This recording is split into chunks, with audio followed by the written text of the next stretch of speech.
Brewday. We've got the mash on there. We're doing a KBS clone today now. This is KBS. It's easily, this is going to be the most difficult and the most ambitious beer that I've ever done. I've never done anything above, I think, 8%. This is going to end up, God only knows what. And there's so much to it. Generally I like to stick to simple things, but I thought I'd push the boat out. So the plan is then, this is April, the start of April. Sorry, it's not April. This is the start of March. And then I'm going to have it for Christmas. So that is the plan. While the weather's cold, because I need time for it to condition in the cool. So I'm going to keep it inside, upstairs, in the brew loo, and then it's nice and cool in there. So yeah, that's the intention. And then when it gets a bit warmer, I'll put it into bottles. So as far as the Brewday goes, it is already a fucking fiasco. I'll not lie, it's just been a fucking fiasco of a day.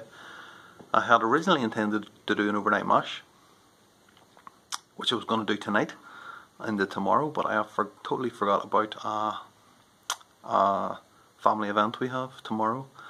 So that has been scrubbed, and I'm now in the garage Saturday afternoon trying to brew this. It's already a mistake. I never brew on Saturday afternoons or in the afternoon in general, because it's just, it goes into the evening time, and then the kids and all gotta go to bed, and cuts into my drinking time and all.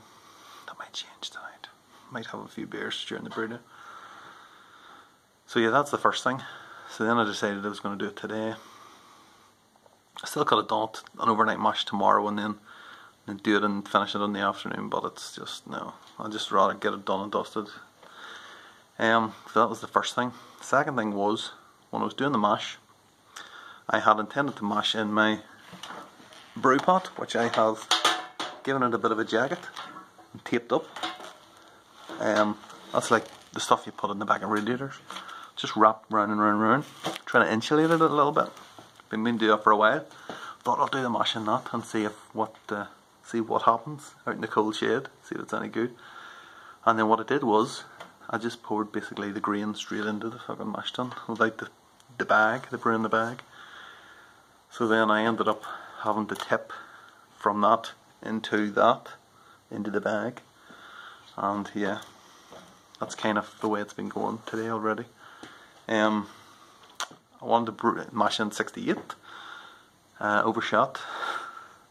It ended up, it was something like 70 or something, so then I put a bit of cold water in and got it down to like 66 or something like that. It's just, so yeah, it's one of them days. Okay, so that is the mash finished. We did a 90-minute mash there.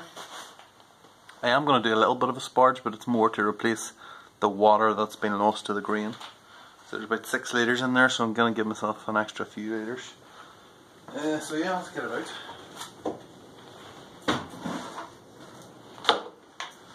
Just going to do the old trusty pour in and out and over the top.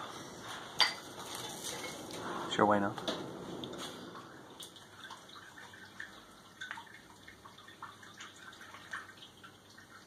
So this is our 60-minute edition. This is the Chinook. Okay, 25 minutes to go. It's on the hop drop. This is the Hallertau. It's about 15 minutes to go then. We have this little chocolate mixture. It's going in. So I kind of dissolved it in water, a bit of hot water beforehand, just so it doesn't stick to the ass of the boiler.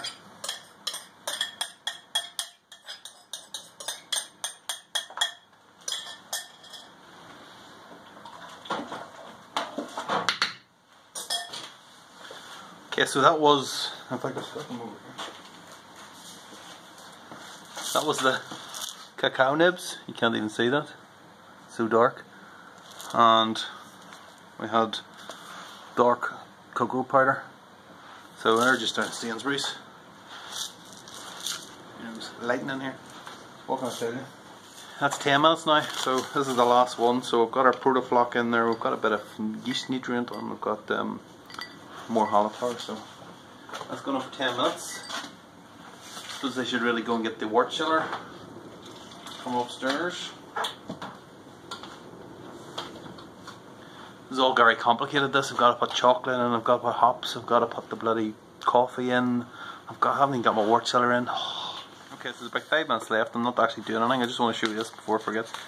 So I did manage to get the Sumatran coffee. This is out of Tesco. Sumatran Mandelhelig, whatever that is. Manhelig, no idea. Rich and intense. So I think there's going to be like 35 grams of that going in. Ground coffee going in a flame out, and that's it. We'll get the wort cellar on. I've got it in now, and yeah, we'll get it cooled down and see what it is. I'm not sure what the final gravity is going to be. I'm considering putting a little bit of sugar in, brown sugar or something, just to bump it up a little bit.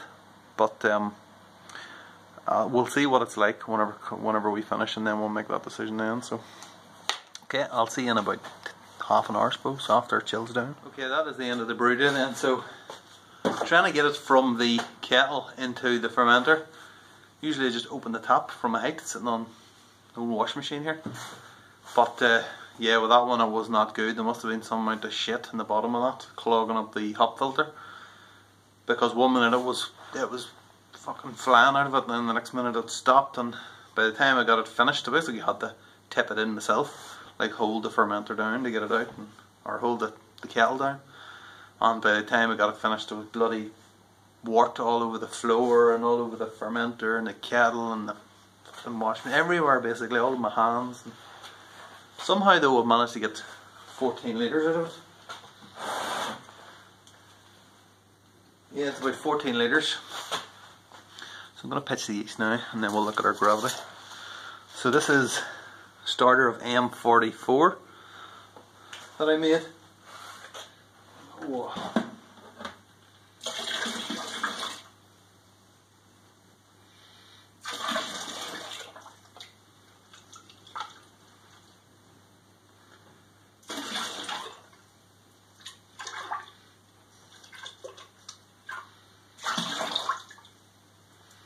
Yeah, that's it. So that's going to go into the fridge at 18 degrees the next 2 weeks, and then we start putting our bourbon in. That's going to be exciting. So, in terms of gravity reading, it has come out at 1088, which is, it's not a disaster, but it's not quite as high as I wanted. So we're looking at, depending on what it ferments down to, this is why I wanted to do an overnight mash, because then I know I could go a bit lower. So yeah, if I can get it down to 1018, I reckon that's about 9%ish. So maybe a bit of the bourbon might bring it up a wee bit, I don't know. But yeah, that's it.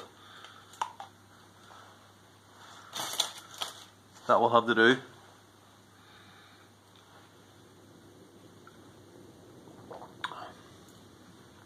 It's very sweet and very thick.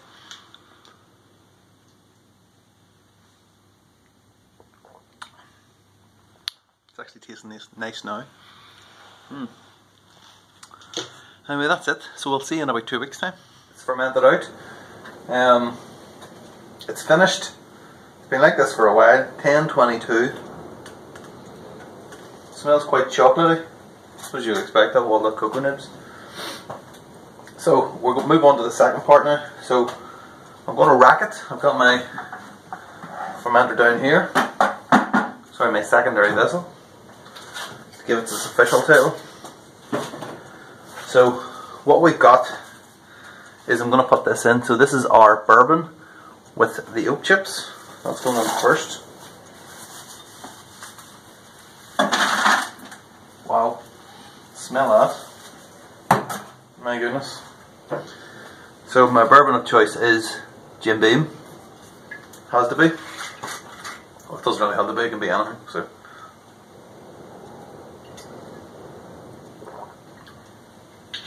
Oh. Okay, and then we have our oak chips. So these are French toasted heavy oak chips. Whatever heavy oak means, I'm guessing it means it's the kind of flavour that comes off them. But that's kind of what it is there. Those little things there.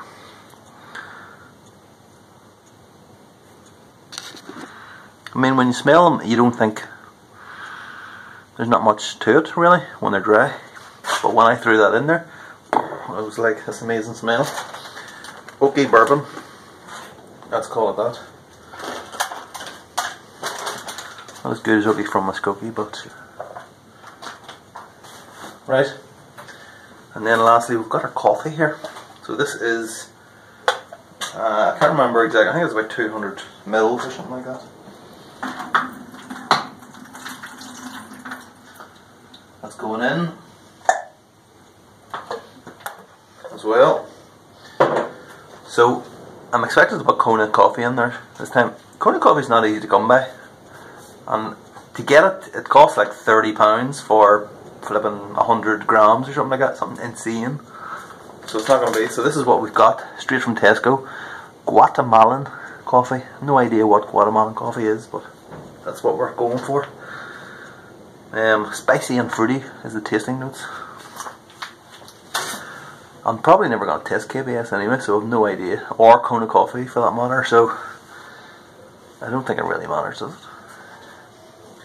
So let's start racking.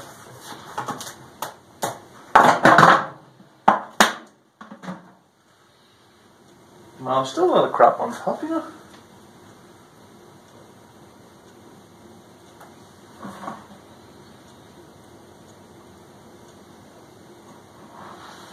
Definitely something weird in there.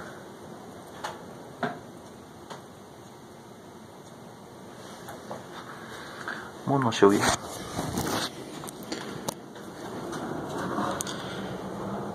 Do you see them kind of herbals? It looks very like a picture that John Anderson put up one time of his stouts. Went a bit funny.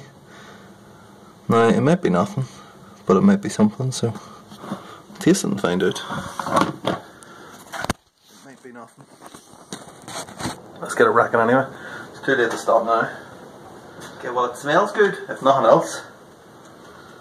Maybe it's just the coffee that's coming off that and the whatever, but let's give it a taste. Maybe nothing. Those little bubbles on top. Don't mind that.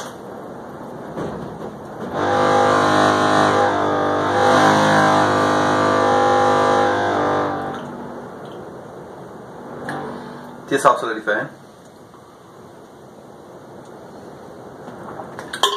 It's like real thick chocolate, almost. That's nice. That's actually quite nice. So yeah, it's probably nothing.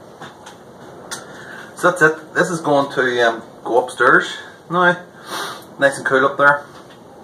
It's going to sit up there for as long as it, until it gets warm basically. So until it gets to probably late spring or something like that. So maybe if I can do it the rest of this month, all of April, and then we'll see in May. I don't know.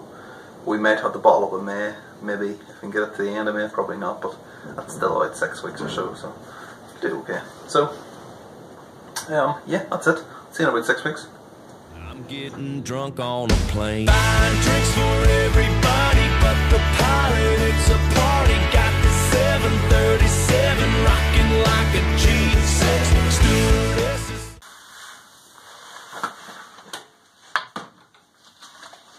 Oh fuck.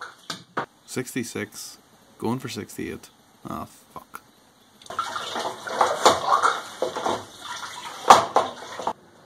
Come on. Fuck you. Fucking shithead.